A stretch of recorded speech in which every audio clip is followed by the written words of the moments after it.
In this video, we will be using a piece of 5/160 spring steel, which I obtained from a carriage spring on a F-150 truck.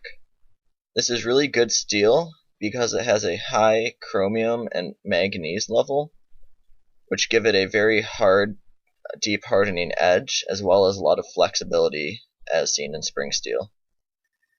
The steel is then heated to red hot temperature before the forging process is begun.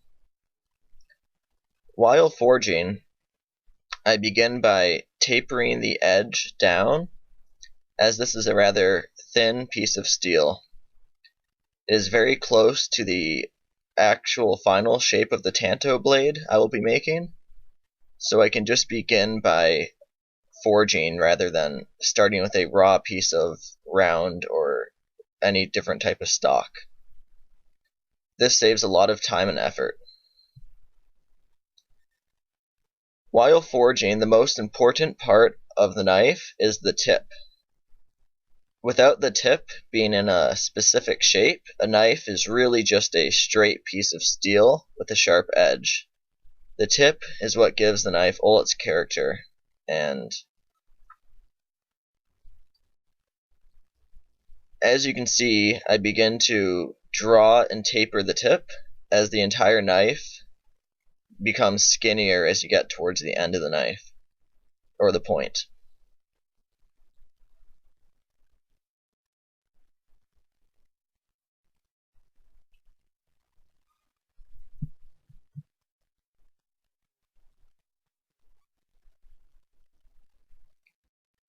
Now, the next important part of the blade is differentiating the handle from the rest of the knife.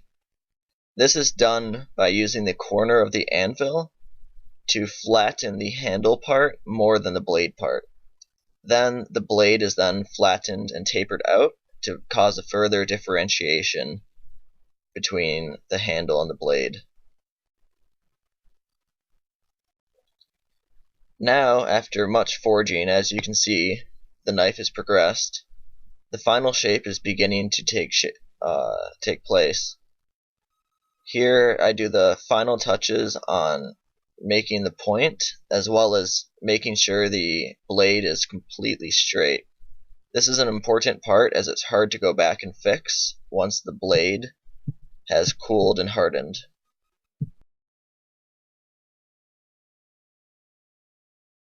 To begin the handle of the Japanese sword, I start with a 16th inch thick piece of brass I picked up at the hardware store. Traditionally, the Japanese will use copper, but I prefer the gold look of my swords, and decided to go with brass. The sword is then hollowed out in a small portion in order to fit the brass guard when it goes around, and then hollowed again to fit the hand guard. The brass is then affixed in the vise next to the sword where it will be positioned. It is then slowly bent over in order to fold itself around the sword. Now that the initial bend is made in the brass, I now use a similar shaped piece of metal to form the second bend in the steel. This is in order to save the edge of the sword from being damaged in the hammering and heating process. The brass is now slowly bent the rest of the way around the file until it fits the traditional U shape. When the bend is nearly completed, the brass is then annealed under the heat of a torch in order to relieve the stresses caused by the folding process. In order to fasten the brass guard onto the sword, holes are now drilled into the brass with a drill press in order for rivets to be placed. At this point, I now rivet the brass together to affix the guard permanently to the sword. This is not, I repeat, not the traditional Japanese way of doing things.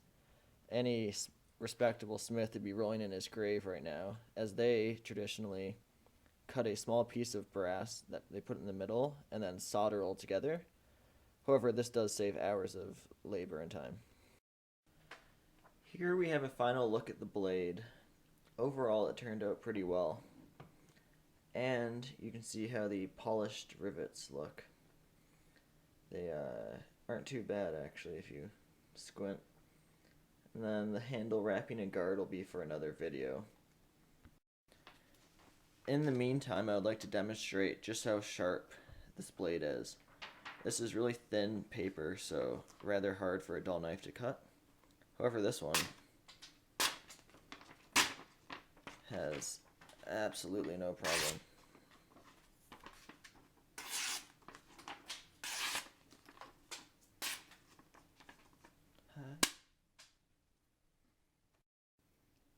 As always, thank you for watching.